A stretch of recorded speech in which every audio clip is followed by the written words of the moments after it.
Fala galera, hoje vamos falar de um dos assuntos mais importantes da história da Europa, um assunto que é muito discutido sobre quando foi fundada a Espanha, e é isso que eu quero falar aqui, porque é um assunto que não tem uma opinião formada dentre os historiadores, há muita divergência sobre quando foi fundada a Espanha, e eu vou dar a minha opinião sobre os fatos.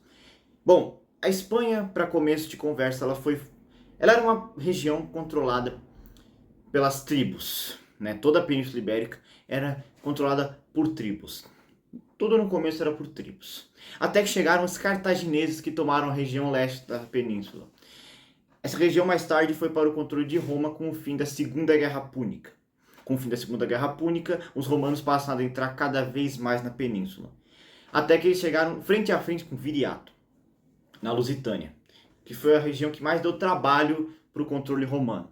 Mas ele acaba sendo traído pelos próprios aliados que acabam matando ele, facilitando demais o controle romano, que haviam prometido dinheiro para os traidores. Mas depois eles falaram que Roma não pagava traidores.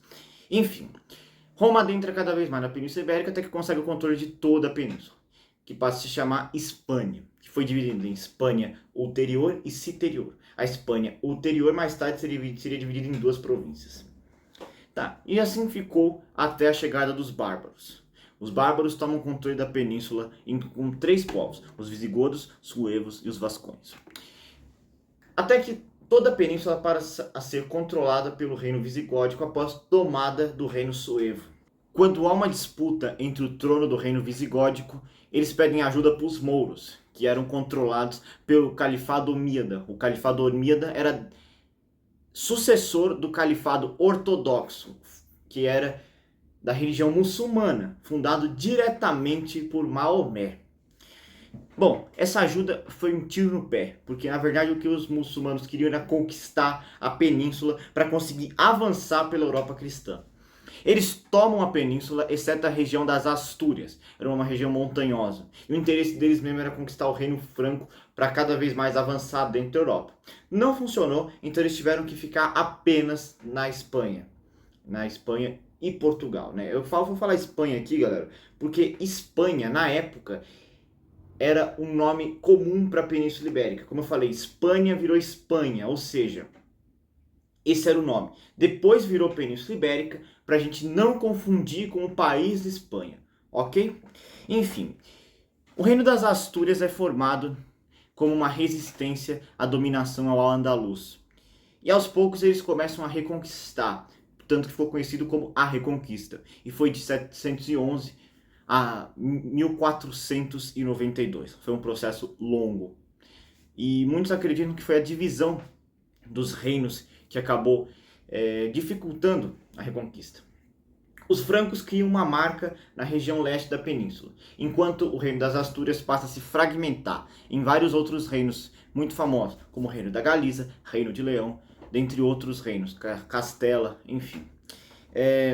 E na parte leste, os reinos também passam a ganhar independência. Surge o Condado de Barcelona, Principado da Catalunha, Reino de Aragão, Reino de Navarra, enfim. Muitos reinos surgem nesse período, o que acaba, como eu falei, acaba atrapalhando a Reconquista. Sorte para os cristãos é que depois surge o Califado Córdoba. Esse califado ficou independente do Califado Abássida, mas ele ainda controlava toda a Península Ibérica muçulmana. Porém, quando o califado se fragmenta nos chamados reinos, que foram conhecidos posteriormente como taifas, fica mais fácil para os cristãos, porque agora eram vários reinos menores. Enfim. Porém, como eu falei, como os reinos cristãos estavam divididos, dificultava a reconquista. Então eles sempre tentavam ir conquistando o outro reino para criar uma unificação entre os reinos. Era muito comum esse tipo de unificação ser feita entre casamentos.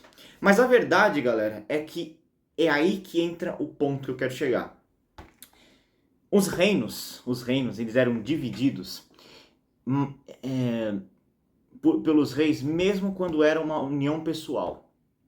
Então eles continuavam independentes no papel.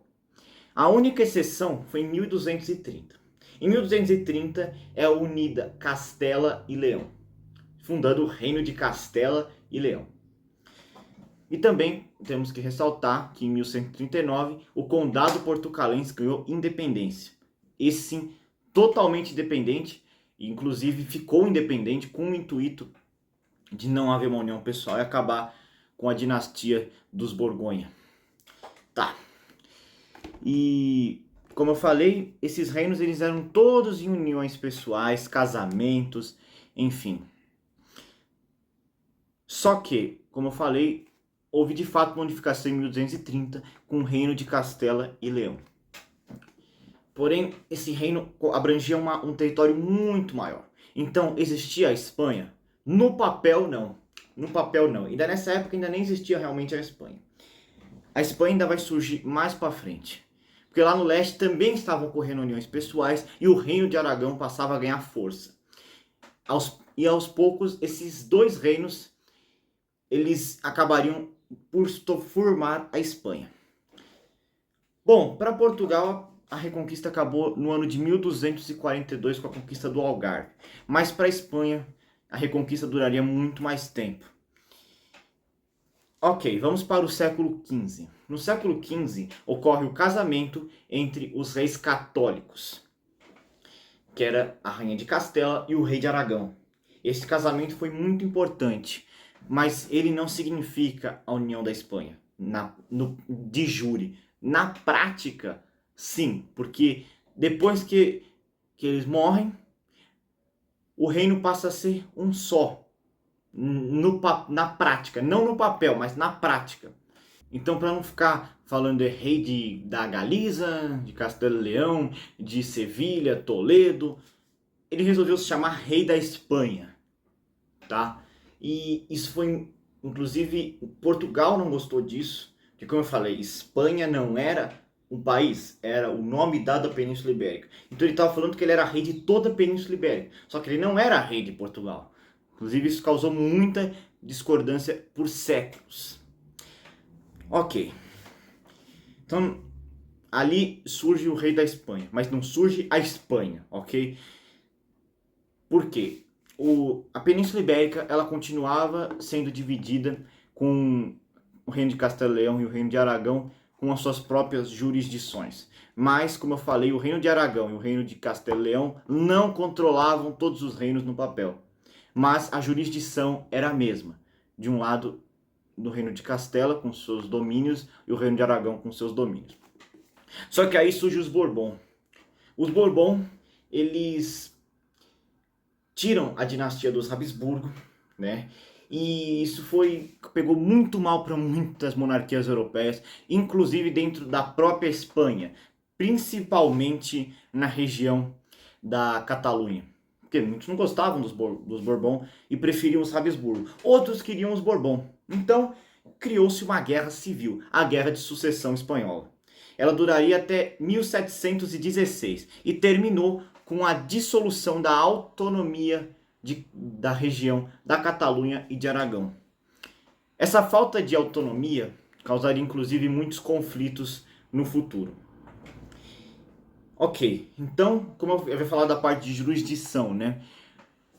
A jurisdição então passa a ser a mesma para todos os reinos, exceto Navarra, nos decretos do novo plano. Ok, então ali surge a Espanha? Não, ali não surge a Espanha. A Espanha só vai surgir no século XIX. Bom, quando estoura as guerras napoleônicas, a Espanha fica do lado da França. Eu tô falando Espanha aqui porque na prática, galera, todos aqueles reinos já eram governados pelo mesmo monarca. Todo o poder estava concentrado no mesmo monarca. Só que, no papel, não existia uma Espanha. E tá, quando realmente surge a Espanha? Como eu falei, a Espanha fica aliada da França, só que Napoleão passa a discordar com a Espanha, principalmente devido ao bloqueio continental, e aí a França vira contra a Espanha e eles invadem a Espanha. Só que isso causou uma revolta. A França nunca conseguiu conquistar a região, porque os espanhóis criaram uma espécie de guerrilha. Tanto que aí surge o termo. E era muito, a França simplesmente nunca tinha lidado com esse tipo de coisa. Tá, então a França não conquista a Espanha. Em 1812 surge a Constituição de Cádiz. Esse é um ponto crucial. Aí surge a Espanha? Por um período sim, por um período sim. A Espanha neste período ela passa a ser unificada. Só que o que acontece? Quando o rei retorna no ano de 1814, 2 anos depois da aprovação da Constituição, ele anula a Constituição, dando de volta a independência para os reinos.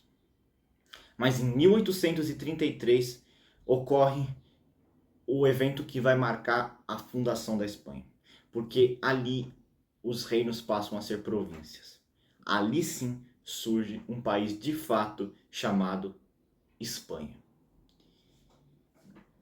Até então não era um país. Até então, só na prática era um país, mas não era um país no papel. E essa é a divisão que a gente faz, né, de jure e de facto. E de jure a Espanha só vai surgir em 1833. Bom, então é isso, galera. Canal Conhecimento Companhia de volta. Tá difícil sim, porque eu gravo muito pro canal de futebol. Aliás, se você gosta de curtir jogo do Corinthians, gosta de ver jogo do Porto também, vai lá no meu canal União do Povo Alvinegro. Já tá com bastante vídeos, tá com quase 100 inscritos, enfim. Vai lá, galera, me ajuda demais também. Mas esse aqui já tá de volta. Se você pensou que o canal tinha acabado, né? Lógico que não, galera. Lógico que não. Enfim, é isso. Espero que vocês tenham gostado.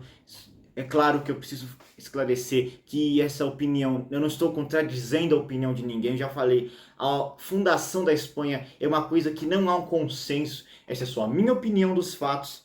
Se você tem uma opinião diferente, deixe por favor nos comentários que eu quero muito ler. Enfim, é isso. Falou.